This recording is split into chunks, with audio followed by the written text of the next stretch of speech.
କଥାରେ ଅଛି ରକ୍ଷେ ହରି ତ ମାରେ କିଏ, ଯାହାକୁ ଭଗବାନ ରକ୍ଷା କରିବେ ତାକୁ ବା ମାରିବ କିଏ, ଯାହାର ଆୟୁଷ ପୁରିନି ସେ ବା ମରିବ କେମିତି। ଏକ ସତ୍ୟ ଘଟଣା ଉପରେ ଆଧାରିତ ଏକ ଛୋଟିଆ କାହାଣୀଟିଏ। ନିଜର ଅଙ୍ଗେ ଲିଭା ସେଦିନର ସେ କଳା ରାତିର ଲୋମ ଟାଙ୍କୁର ଘଟଣାଟିଏ। ଫାର୍ମରେ ଘର କାମ ଚାଲୁଥାଏ। କାଲି ଆଜବେଷ୍ଟ ପଡ଼ିବ। ମାର୍କେଟରୁ ଆଜବେଷ୍ଟ କିଣା ହୋଇ ଫାର୍ମକୁ ଆସିଲା। ରାତି ପାହିଲେ ଆଜବେଷ୍ଟ ପଡ଼ିବ। ମନରେ ଭୟ ଆସୁଥାଏ। ହଜାର ହଜାର ଟଙ୍କାର ଆଜବେଷ୍ଟ ବାହାରେ ପଡ଼ିଛି, କାଳେ କିଏ ରାତିରେ ଚୋରି କରି ନେବ। ଏବେ ରିସେଣ୍ଟ 2 ମାସ ପୂର୍ବରୁ ଫାର୍ମରୁ 150 କିଲୋ ସଜନା ଛୁଇଁ ଚୋରମାନେ ଚୋରି କରି ନେଇଥିଲେ। ସନ୍ଧ୍ୟା ହେଲେ ଫାର୍ମ ଆଡ଼େ ଲୋକଙ୍କର ଚଳପ୍ରଚଳ ବହୁତ କମ୍। କାହିଁକି ନା ମୋର ଫାର୍ମଟି ଗାଁ ଠାରୁ 1 କିଲୋମିଟର ଦୂରରେ ଏବଂ ଗାଁ ପାଖ ମଶାଣି ପାଖରେ। ସୁନସାନ ଦେଖି ଚୋରମାନେ ଫାର୍ମରେ ପଶି ବେଳେବେଳେ ଚୋରି କରି ନିଅନ୍ତି। ଚୋରି କଥା ଭାବି ମନ ଭିତରେ ଖାଲି ଗୁଁ ପୁଁ ହେଉଥାଏ।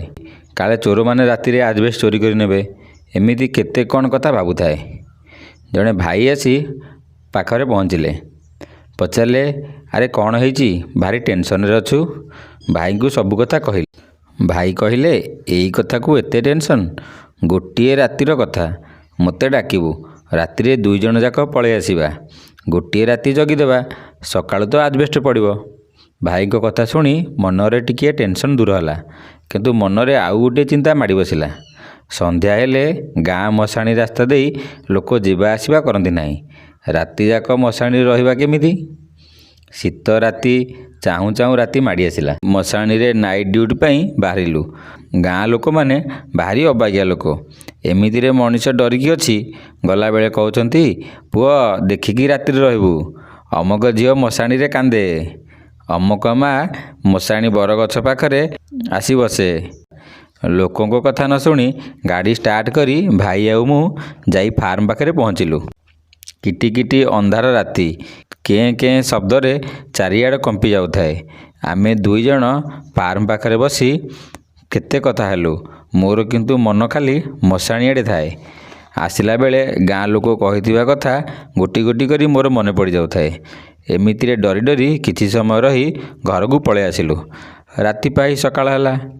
ସକାଳୁ ସକାଳୁ କାମ କରୁଥିବା ମିସ୍ତ୍ରୀଙ୍କ ଫୋନ୍ ଆସିଲା କି ଆଜି କାମ ହେବନି, ମୋର ଦେହ ଭଲ ନାହିଁ।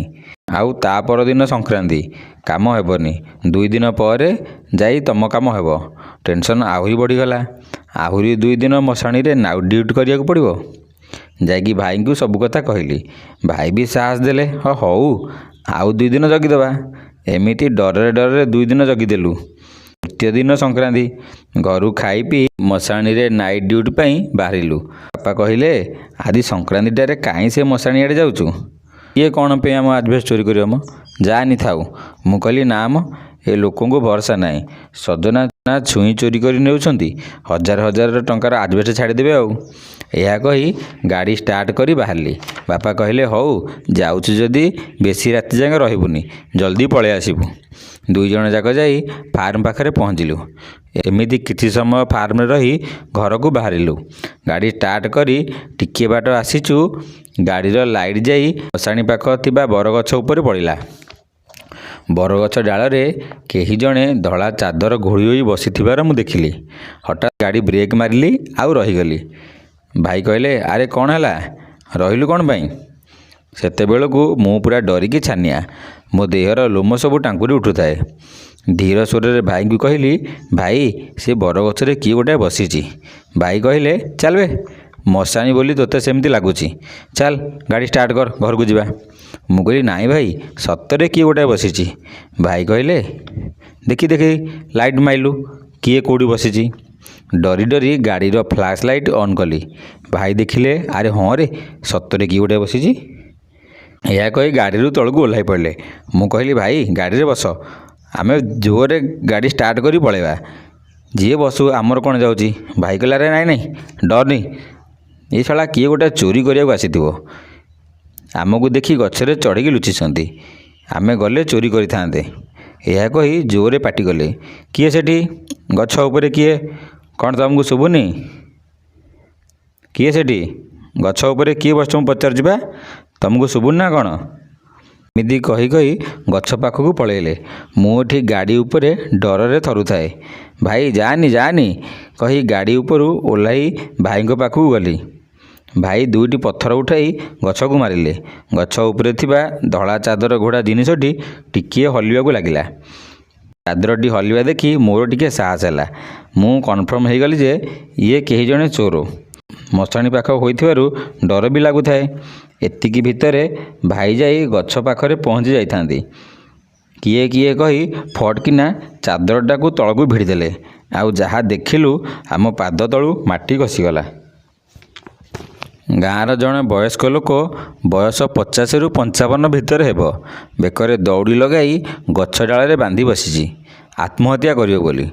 ତ ଆମର ଯିବାର ସମୟକୁ ସେ ଅପେକ୍ଷା କରିଥିଲା। ଆମର ପାଟି ଶୁଣି ଚଦର ଘୋଡ଼େଇ ହୋଇ ବସିଥିଲା। କିନ୍ତୁ ନିୟତିକୁ କିଛି ଅଲଗା ଥିଲା। ଆମ ନଜରରେ ସେ ପଡ଼ିଗଲା। ଦାଦା ରୁହ କହି ଭାଇ ତାଙ୍କୁ ଅଟକାଇଥାନ୍ତି। ଏତିକିରେ ମୁଁ ଗଛ ଉପରକୁ ଚଢ଼ିଯାଇ ତାଙ୍କୁ କୁଣ୍ଢେଇ ଧରି ବେକରୁ ଦଉଡ଼ିଟାକୁ କାଢ଼ିଦେଲି। ବହୁତ ବୁଝାସୁଝା କରି ତାଙ୍କୁ ଗଛରୁ ତଳକୁ ଓହ୍ଲାଇଲୁ। ଗାଡ଼ି ଡିକିରୁ ପାଣି ବୋତଲ ଆଣି ପିଇବାକୁ ଦେଲି। ବୟସ୍କ ଲୋକ ଜଣକ ଭୋ ଭୋ କରି କାନ୍ଦୁଥାନ୍ତି। ବହୁତ ବୁଝାସୁଝା କରି ତାଙ୍କୁ ଚୁପ୍ କରେଇ ଏସବୁ କାରଣ ପଚାରିଲି। ବୟସ୍କ ଲୋକ ଜଣକ କୋହଭରା କଣ୍ଠରେ କହିଲେ, ମୋ ପୁଅ ଆଜି ମୋ ଗାଲକୁ 2 ଚଟକଣା ମାରିଲା ଓ ଧକ୍କା ଦେଇ ଘରୁ ବାହାରି କରିଦେଲା। ତମେ ମୋତେ କାହିଁ ବଞ୍ଚେଇଲ?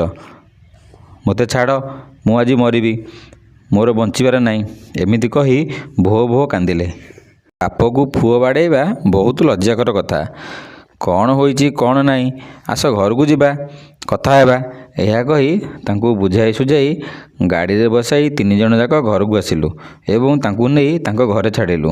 ତାଙ୍କର ଘରର ସମସ୍ୟା ଯାହା ବି ହେଉ, ସବୁ ସମସ୍ୟାର ସମାଧାନ ମାଡ଼ ନୁହେଁ, ତାର ସମାଧାନ ଆତ୍ମହତ୍ୟା ମଧ୍ୟ ନୁହେଁ। କେତେ କଷ୍ଟରେ ବାପା ମା ଆମକୁ ଜନ୍ମ କରି କୋଳେଇ କାଖେଇ ବଡ଼ କରିଛନ୍ତି। ତାଙ୍କ ବୃଦ୍ଧ ବୟସରେ ପୁଅମାନେ ସାହାରା ହେବେନି ଆଉ କିଏ ହେବ? ଜୀବନରେ ବହୁତ ପ୍ରକାର ସମସ୍ୟା ଆସିବ। ସମସ୍ୟା ଗୋଟିଏ ହେଲେ ତାର ସମାଧାନ ହଜାର ହଜାର ଥାଏ। ସମସ୍ୟାର ସମାଧାନ ଖୋଜିବା ପାଇଁ ଆମର ଧୈର୍ଯ୍ୟ ଥିବା ଦରକାର। ସବୁ ସମସ୍ୟାର ସମାଧାନ ଆତ୍ମହତ୍ୟା ନୁହେଁ।